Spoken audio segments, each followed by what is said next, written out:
Okay, so today we're going to be going over the Violette Field Threads pepper pattern. It's a collared dress and it can also be made in top length. And I'm going to be going over how to add a placket in the back so we can fully enclose the skirt to bodice seam. Alright, so I'm going to be using this art gallery fabric. It's Delicate Balance in Sienna. And I went ahead and cut out my pattern pieces already. So you're going to need the sleeve, the front bodice, the back bodice, and then the collar. This sleeve has two options. There's a 3/4 length sleeve and then there's a full length sleeve. I'm going to go ahead and use the 3/4 length sleeve. So I'm going to fold this up on that line. And then there's a dress option which has a longer skirt, or there is a top option that has the shorter skirt. I like to take the measurement from the cut chart and then write it on my pattern piece so that I always have it and don't have to reference it on the computer. So the first thing that I like to do is to cut the skirt. Mine is going to be 12¼ inches long. So I would line this up and then take my ruler. And I like to cut off the edge so that it's a straight line.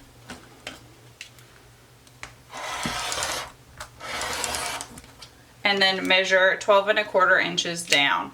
So I like to cut this skirt first so that I don't have any wonky pieces hanging off the end after I've cut the bodice pieces. So you're going to cut two skirts and then the two sleeves. And then the bodice front, this one is cut on the fold. You're going to need one outer and one lining. And then the back. So this one isn't on the fold. This is mirror images of each other. And you're going to need two sets, one of the outer fabric and one of the lining. And then for the collar, you're going to need 4 total, 2 mirrored sets. And then you're going to need a set of interfacing to iron on the lining of the collar. And I'm going to go ahead and add this trim to my collar. So if you have trim that you want to use, you can go ahead and get that out too. And then you also need buttons for the back. I'm going to be using these gold buttons. And I use 4 of them. That seems to be the right amount for the sizes that I make, but anywhere 4 to 6 is probably enough for you to grab, so you can decide later how many you want to use. And then you need your pockets. So you have 2 sets of mirror images of pockets. This is the Delicate Balance in a different colorway, and I'm going to use that for the pockets just as a fun accent. And then I'm also going to be doing a placket. So the placket measurement that I use is 2½ inches by 7, and that's having a 3-inch placket. And so cut out a piece that's 2½ inches by 7, and this is going to allow us to enclose all the seams from the bodice to the skirt. Something that I wanted to touch on too is that this is a vintage length dress. So if you're wanting something that's a little bit more conservative, I would suggest adding some length to the skirt. You can always take length off at the end when you hem, but you don't want it to be too short in the beginning, then you're not going to be able to alter it.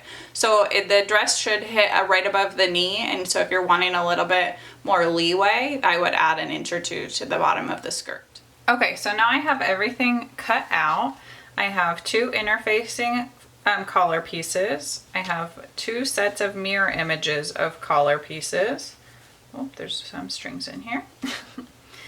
And then I have 2 mirror images of the back bodice. And then 2 of the front bodice cut on the fold. I like to iron all of these as I go step by step. And I find that it works a lot better if you have a spray bottle and then you also use the steam from your iron. It really makes it nice and crisp. Your finished garment will look a lot better if you iron as you go and don't just wait till the end. And so here's the placket piece, 2½ inches by 7 inches.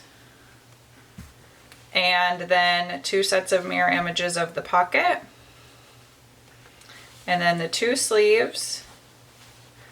And the 2 skirt pieces. So if you want a fuller skirt, you can cut your piece wider. And then if you wanted to add a bottom ruffle to the skirt, you would subtract that amount from the length of the skirt and then add your seam allowance. I'm not going to do that today because we're doing a pinafore to go on the top of it, and that one is very ruffly.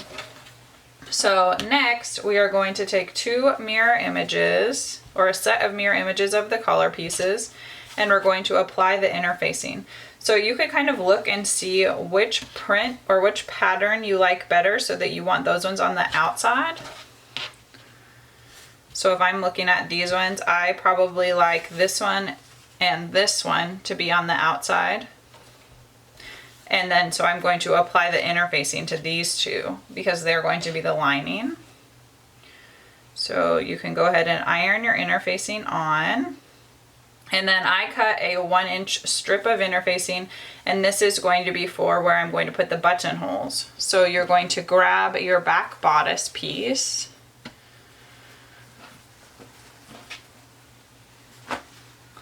And on the piece that you're going to use for the lining, so we have these two.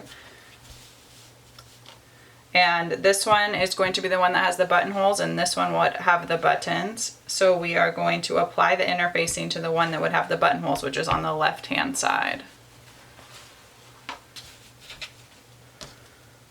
And so you can iron the interfacing on there too, just like this. Iron this all the way down. Okay, now we have the collar pieces interfaced. We are going to sew the collar. So put the interface piece on top of your other piece, and then we're going to clip those around. So you're going to be sewing the bottom part and then up the middle using a 1/2-inch seam allowance.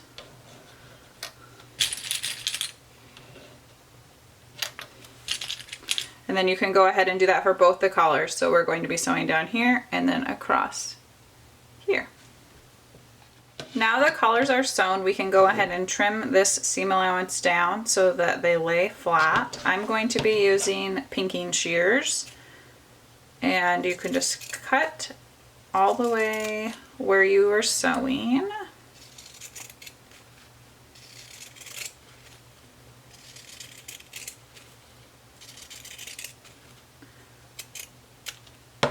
Alright, so that's nice and trimmed down, and we can go ahead and turn it right side out now. And then you're going to iron this flat. I like to use a needle to try to pick out the corner.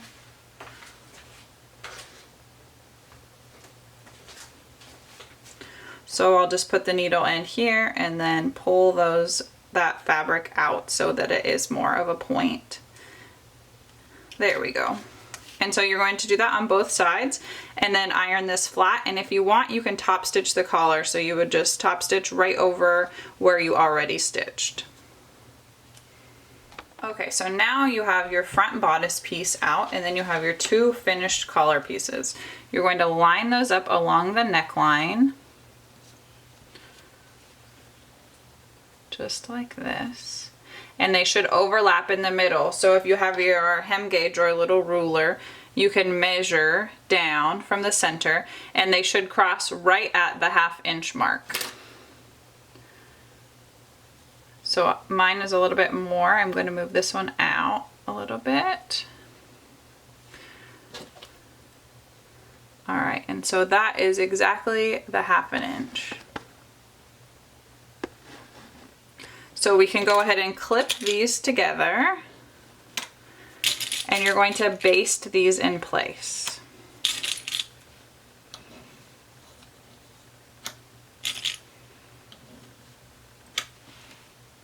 So you can go ahead and baste along where we clipped right here. Okay, so you also want to baste along the top edge and where the shoulders are. And then after you're done doing that, you can take two of your back pieces. This will be your main back, and you're going to put them on the top, lining up the shoulders, and we're going to sew the shoulders together. So both back pieces here.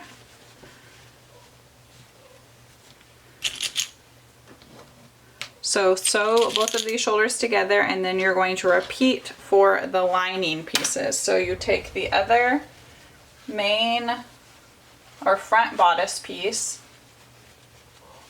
Let's see here. and lay that down, and then take the two lining pieces and line up the shoulders and sew those together.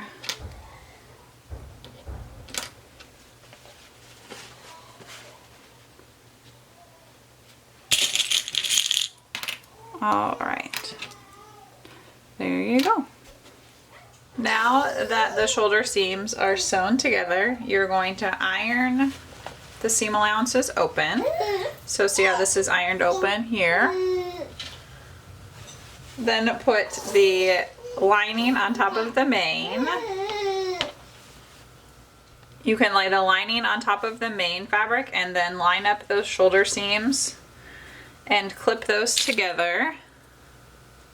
And then go around the neck and do the same thing.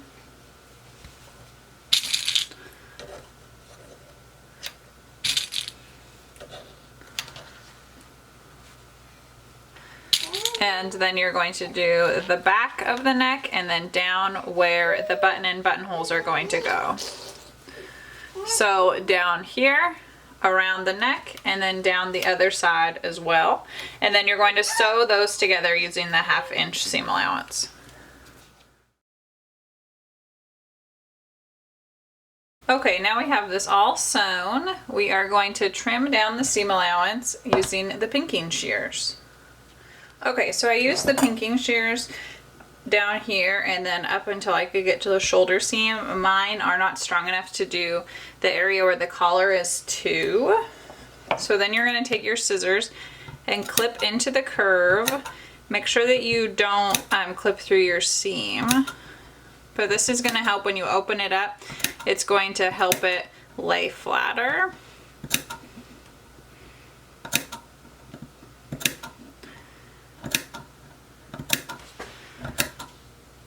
Okay, so I clipped right here all the way around, and then you're going to open it up and I'm going to flip it over. So this is my main and then this is the lining. So I'm going to flip it over and you're going to iron the seam allowance towards the lining. And then you're going to understitch where the collar is. And that means you're going to stitch on top of the seam allowance using a very, very small seam allowance, so probably 1/8 of an inch. And you're going to tack this down all the way across where the collar is. Make sure that you're not sewing the collar, you're only sewing through the seam allowance and the lining.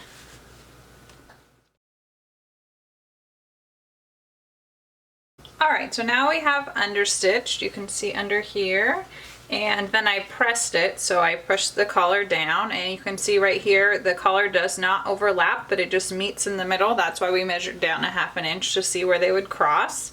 And now, if you want, you can tack down the collar. So I would open it up, and you have your main piece, and then I would just run one stitch through the back, and then through the collar, and then right back down. And that's just going to keep the collar from flaring out at all. I've always thought it would be really cute to do like some little embroidery right here to tack it down, but whatever you want is fine. And now this is where my directions deviate a little bit from the instructions. So I like for the side seams to be enclosed. I think that that's a lot more comfortable. And what that means is that there's not going to be any raw edges touching the skin on the side seams. But that also means that the sleeves are going to be constructed as an inset sleeve instead of sewing up the sleeve and then down the side of the bodice. So the first thing we're going to do is fold the main front bodice on top of the main back bodice. And you are going to line up that side seam and clip those together.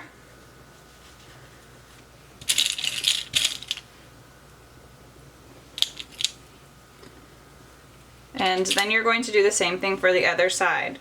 So again, we have the main front bodice and then we have the main back bodice. You line up those side seams.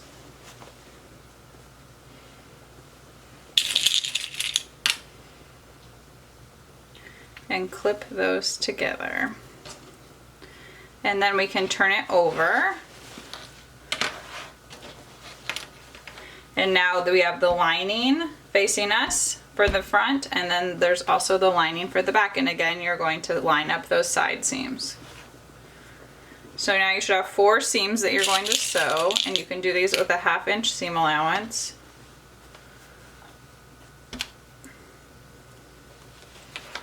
And the other side. So after you sew these, you can go ahead and iron the seam allowances open, and that will make it less bulky on the sides. All right, there we go. So 1, 2, 3, 4. You can go ahead and sew all of those. Now the bodice is put together. See, here's the back, and it will overlap. And then here's the front. So now that the seams are fully enclosed on the sides, we can do the sleeves. So first, for the sleeves, what I like to do is to serge the bottom. So I serge the bottom down here, and then I fold it under a 1/4 inch, press, and fold it under a 1/4 inch again and press. You're not going to stitch it, you're just going to press it. If you don't have a serger, you can finish it with a zigzag if you want, or you can fold it under and then fold it under again. Alright, so I serged the bottom of the sleeve and folded it up and pressed it, and then I folded it up one more time and pressed it. This is creating the memory crease. Then you can go ahead and open these up, and now you're going to sew up the side seam. So line up the side seam of the sleeve, and you can clip it all the way down, and you're just going to sew this on your sewing machine, and then if you wanted to finish the edge on your serger, you can do that, or you can use a zigzag stitch on your sewing machine to finish it. And then you're going to do that on the other sleeve as well. I also wanted to touch on the reason why I'm not top stitching the bodice right now is because I'm going to enclose the waist seam, and then I like to do it at the end so the top stitching doesn't get in the way. Alright, now we have the side seam sewn up for the sleeve, and we already created the memory crease, so now you can refold the memory crease. It's just the 1/4 inch and then the 1/4 inch, and clip that all the way around, and then you can go ahead and sew that up.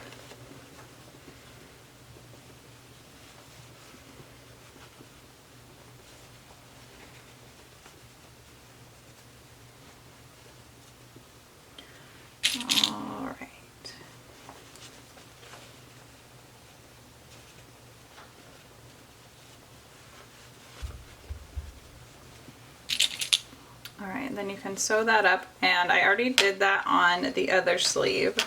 So right here, this sleeve is already sewn, and now I can turn it right side out.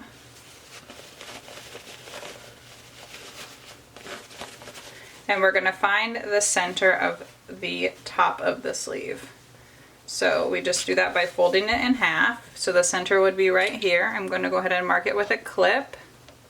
And then for up to sizes, for sizes 2 to 4, you're going to mark a point that's 2 1/4 inches to the left and the right. And then above size 4, you're going to mark a point that's 2 inches to the left and the right. So I'll put another clip right here, and then do the same thing on the other side. And you're going to sew a gathering stitch between these points. So the gathering stitch is just a long straight stitch as long as your machine will go, and you're going to sew that between these 2 points on both of the sleeves.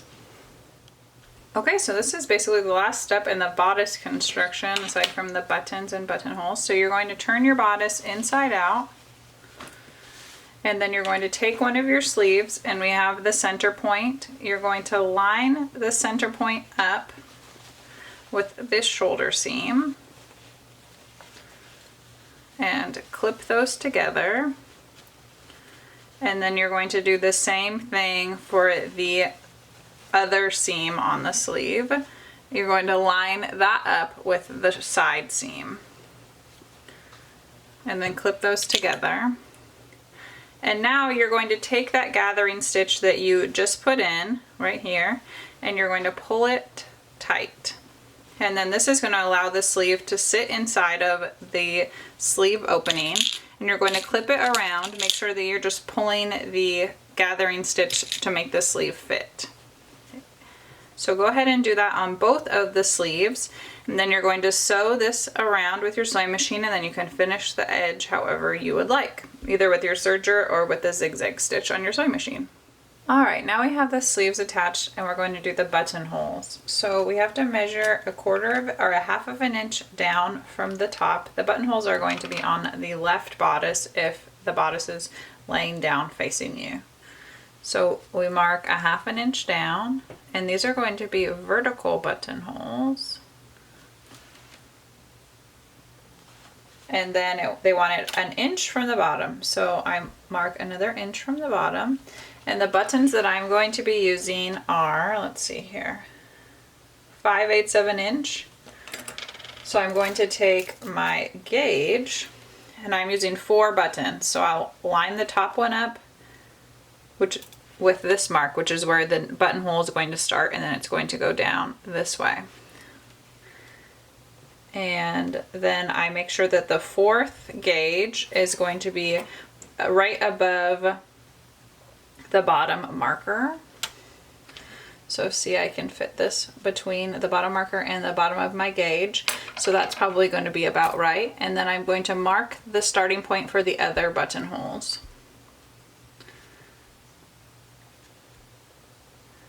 Alright, so there's going to be 1, 2, 3, 4.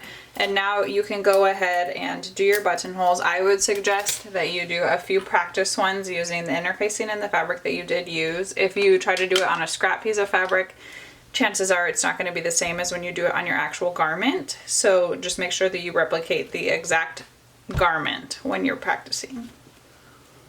Alright, so now the buttonholes are done. We can mark where we're going to put the buttons.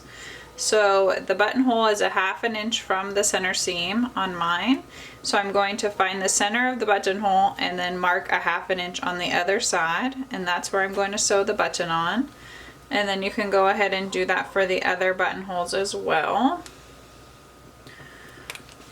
So I did 4 buttons. You will just do the corresponding amount for however many you decided to use.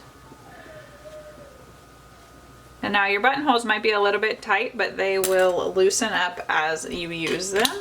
So now you can go ahead and sew the buttons on here.